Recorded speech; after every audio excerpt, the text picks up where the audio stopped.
محکمہ social welfare and بیت المال عوام الناس کو فوری اور مؤثر مدد فراہم کرنے کا اہم ترین ادارہ ہے۔ کسی بھی شہر میں ان کے دفاتر کا بنیادی مقصد غیر سرکاری تنظیموں NGOs کو رجسٹرڈ کرنا ہے۔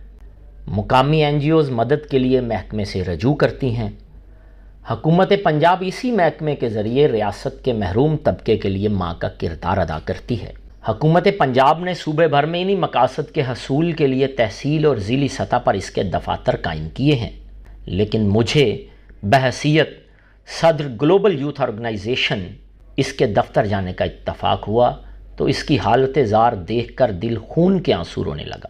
ایسی قسم پرسی اور خاموشی تو گورستان میں بھی محسوس نہ ہوتی ہوگی جتنی محکمہ سوشل ویلفیئر اینڈ بیت المال بورے والا کے دفتر میں داخلے پر ہوئی۔ عمارت کی خستگی اتنی کہ کسی لمحے زمین بوس ہو جائے۔ دیواریں ناپید ہونے کے کارن کروڑوں روپے کی مالیتی اراضی گندگی کے ڈھیر میں بدلتی دکھائی دے رہی ہے۔ جسے گل و گلزار کا مرقع ہونا چاہیے تھا وہاں لوگ اس کے درخت تک کاٹ کر لے گئے ہیں۔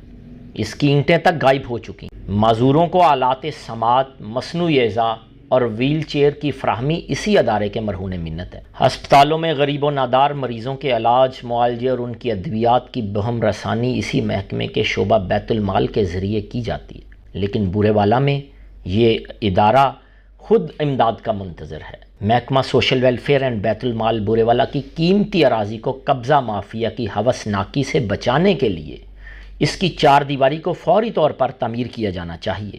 یہاں سٹی آف ایجوکیشن بورے والا کے شائن شان ویلفیئر کمپلیکس قائم کیا جائے، جہاں سوشل ویلفیئر آفیسر اور اس کے سٹاف کے شاندار دفاتر کے علاوہ خواتین کے لیے سلائی کڑھائی کا ٹریننگ سینٹر، آرٹیفیشل انٹیلیجنس سکھائی جائے، کمپیوٹر ٹریننگ سینٹر وغیرہ بنانے کی اشد ضرورت ہے۔